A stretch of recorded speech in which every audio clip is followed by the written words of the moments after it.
嗨，电脑荧幕前的朋友你好，我是放手教练 Ziv。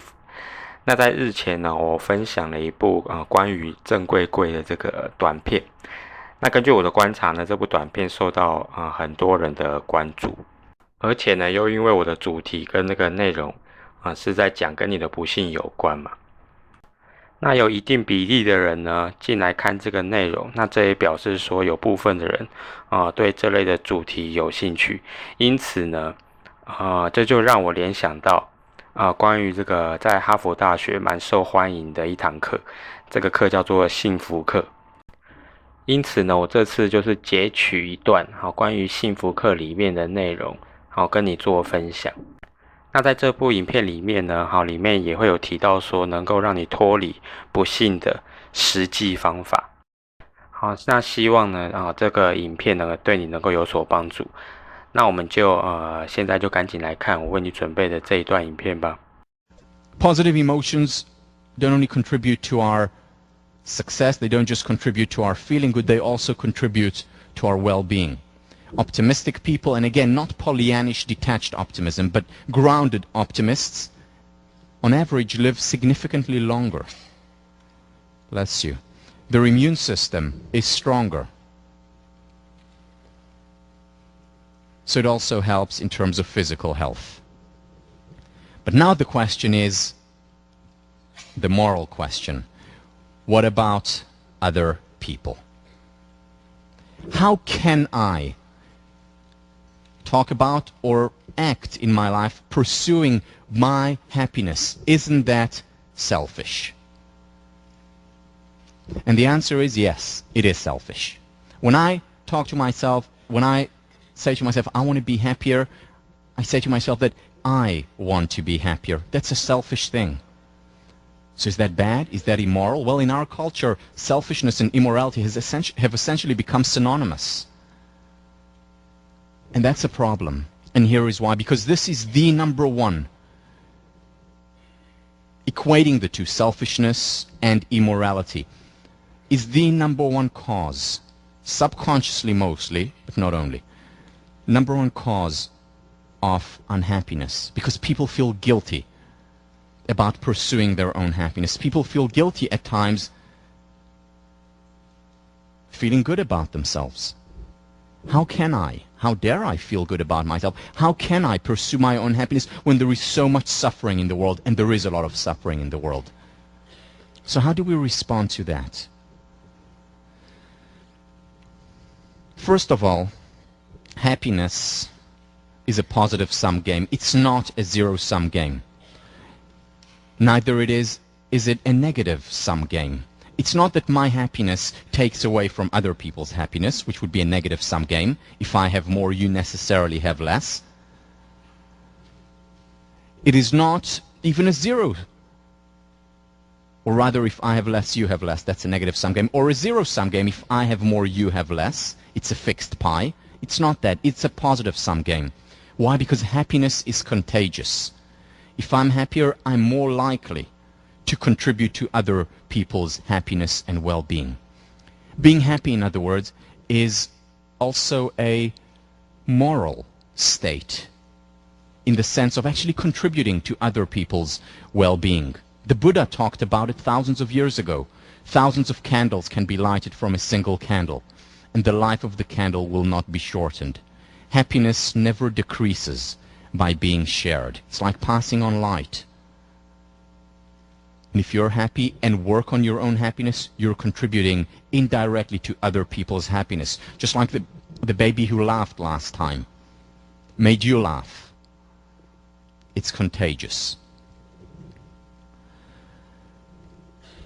Generally, people who work on their happiness, again, not people who experience a constant high, they would have real difficulty having relationships since they're dead. But generally people, those of us who are alive, who work on our happiness, who experience the vicissitudes of life, the ups and downs, but overall work on our happiness and become happier and happier, have better relationships, more generous, more accepting of other people, more tolerant of other people, as well as of themselves.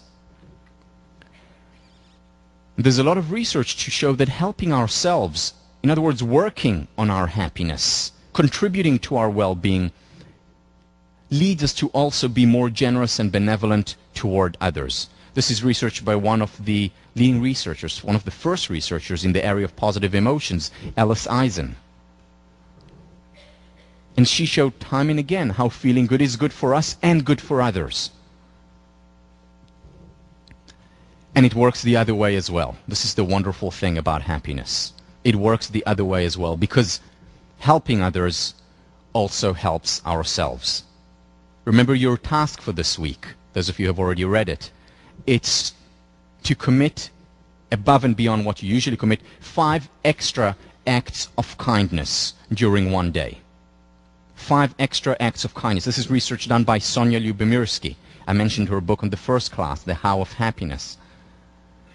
She's done fantastic work showing how people who help, whether it's helping 5 extra acts during the week, it can be more, doesn't have to be restricted to 5, or people who help 5 extra acts during one day, it actually contributes to their well-being.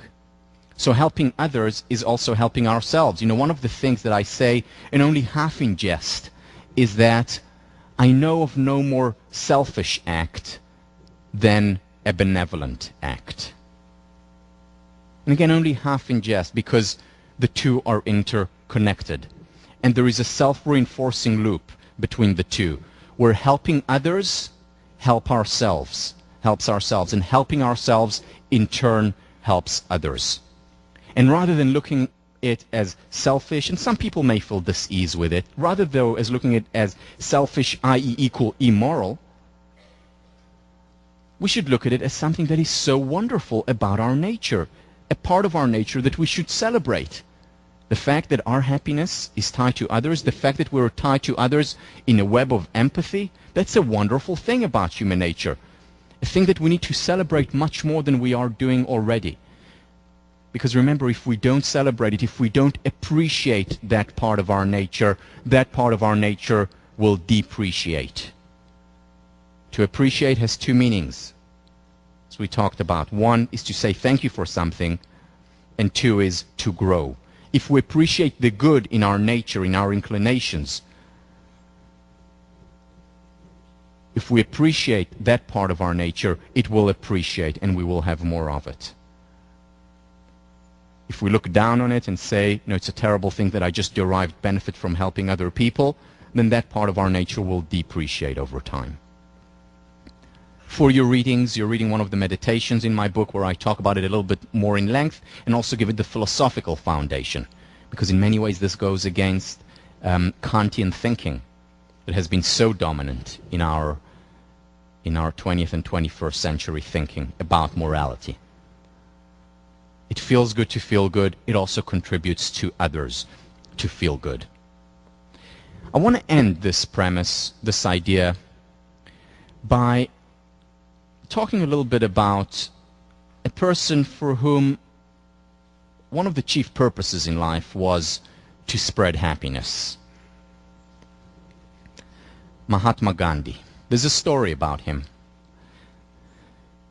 There was a woman, like many people, came to ask for advice from Gandhi, and she came from very far away, and she brought her son along. And she sat in front, she got the audience with Mahatma, and she sat in front of him, and she said to him, I came from afar because I have a problem with my son. My son eats way too much sugar. And I'd like you to tell him to stop it, because it's hurting his health, his teeth, and he will listen to you. He admires you. Gandhi looked at her and said, Madam, can you please come back in a month? She didn't know why, but she listened to him. After all, he was Gandhi. She left, went far away, came all the way back a month later, and once again got an audience with Gandhi. She sat in front of him, and she said, I was here a month ago. And she said, yes, I remember. And she said, could you please tell my son to stop eating so much sugar?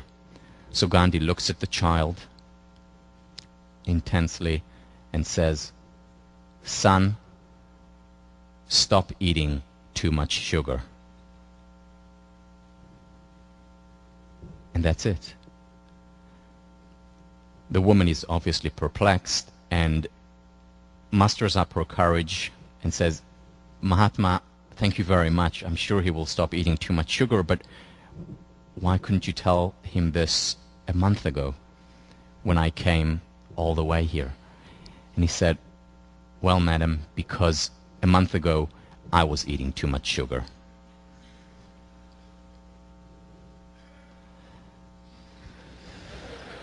Yeah, I know it's a very sophisticated joke. It takes a while, but I'm glad you got it. One of the things that Gandhi said that he talked about, and this is from his wonderful autobiography, My Experiments with Truth, be the change you want to see in the world. Be the change you want to see in the world. This is how you bring about change. I want to do a quick exercise with you. This is a tough exercise, especially for guys, but please bear with me. So, if you don't feel comfortable doing it, don't do it. What I'd like you to do now is the following. Take your thumb and your middle finger and create as much as possible a 90-degree angle. May hurt a little bit, but try as much as possible to create a 90-degree angle. Okay, watch me just like this, okay? 90-degree angle. Now, take these two fingers, the middle finger and the thumb, and as much as possible from that 90-degree angle, create a circle. Again, this is more difficult for men than for women, less flexible. Create a circle so that it looks like, you know, like a rabbit, if you would have on the show. Middle finger, exactly, middle finger and your thumb. All right, just watch me. Like this, as much as possible. It's not perfectly round, but as much as possible. Now, take that circle that you have just created. Can you see that circle? Take that circle and put it on your cheek. Your other cheek. Cheek. All right, this could also take a while, but most people, from what I see, put it on their chin. Now, I said it very clearly, cheek, but you see, here is the thing. People mostly do what you do rather than what you say. Oh. So, remember that, because I don't think there is anyone in this room who would tell me now, my goal in life, my objective is to make people miserable. I really want to do that. You know, I want everyone to be miserable in the world. There's not one person here who would actually say that, I hope.